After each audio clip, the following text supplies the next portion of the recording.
राजपुतानी गाथा के तन पर वो स्वाभिमान का जेवर था। राजपुतानी गाथा के तन पर वो स्वाभिमान का जेवर था। मरते दम तक नहीं झुका वो सूर्य वंश का तेवर था। जीवन में ये अमर कहानी अक्षर अक्षर गढ़ लेना। सौर्य कभी सो जाए तो महाराणा प्रताप को पढ़ लेना। सौर्य कभी सो जाए तो महाराणा प्रताप को पढ़ लेना।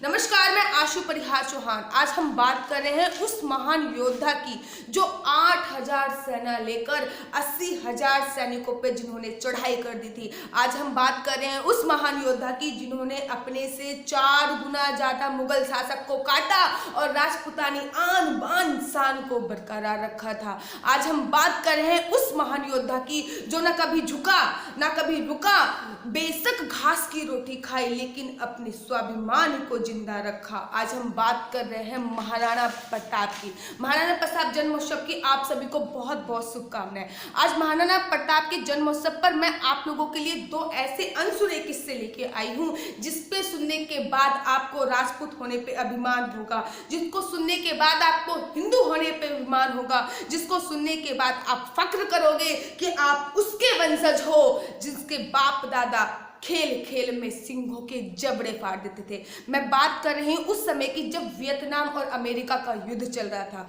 जब वियतनाम और अमेरिका का युद्ध चल रहा था जो कि लगभग 20 साल चला और 20 साल युद्ध चलने के बाद वियतनाम ने विजय प्राप्त करी। तब एक पत्रकार ने वियतनाम के राष्ट्रीय अध्यक्ष से पूछा कि आप इतना छोटा सा देश हो के अमेरिका पर विजय प्राप्त कर ली। तब वियतनाम के राष्ट्रीय अध्यक्ष जी ने जो जवाब दिया वो सुन के आपका सीना चौड़ा हो जाएगा। वियतनाम के राष्ट्रीय अध्यक्ष ने जवाब दिया कि जब युद्ध चल रहा था तब मैं उस महान योद्धा की जीवनी पढ़ रहा था। जब युद्ध चल रहा था तब मैंने उस महान योद्धा के जीवन को, उस महान योद्धा के आदर्श को अपने जीवन पे उतारा और वो महान योद्धा थे महाराणा प्रताप। महाराणा प्रताप का नाम बोलते ही उनकी आंखों में अजब सी चमक थी।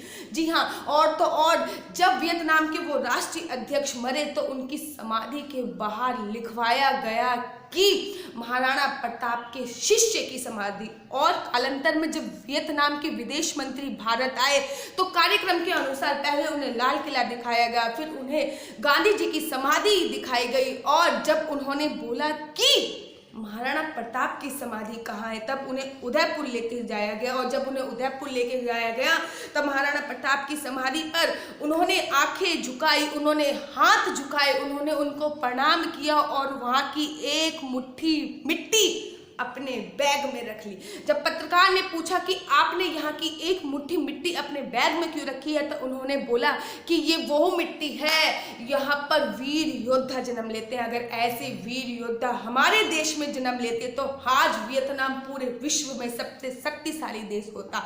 ये एक मुट्ठी मिट्टी मैं जाके अपने देश की मिट्टी से मिलाऊंगा ताकि मेरे देश की माटी भी ऐसे वीर योद्धा को जन्म दे।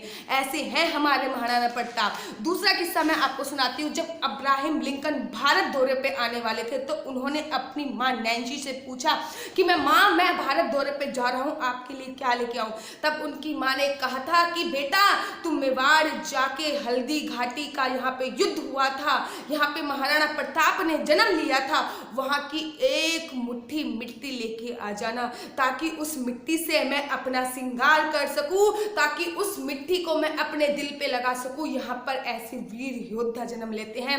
ये बात अलग है कि अब्राहम लिंकन का किसी कारणवश भारत का दौरा कैंसिल हो गया था, भारत नहीं आ पाए थे, लेकिन ये गाथा उन्होंने अपनी आत्मकथा में लिखी हुई है। आप लोगों को पता है कि इसकी मैं दूसरी वीडियो भी बनाऊंगी। यहाँ पे मैं आपको बताऊंगी कि महाराणा प्रताप से सुने कुछ अनसुने सत्य मैं आप लोगों को बताऊंगी कि महाराणा प्रताप के घोड़े के बारे में आप लोगों ने अवश्य सुना होगा। क्या आप लोगों ने कभी महाराणा प्रताप के हाथी के बारे में सुना है?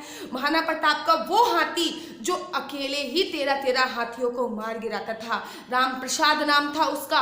महाराणा प्रताप का हाथी को जब मुगलों ने पकड़ा था और मुगलों ने पकड़ने के बाद उस हाथी ने अन्न जल सब कुछ त्याग दिया था, तब अकबर ने कहा था कि मैं जिसके हाथी तक को नहीं झुका पाया उस महाराणा प्रताप को मैं क्या झुका पाऊंगा।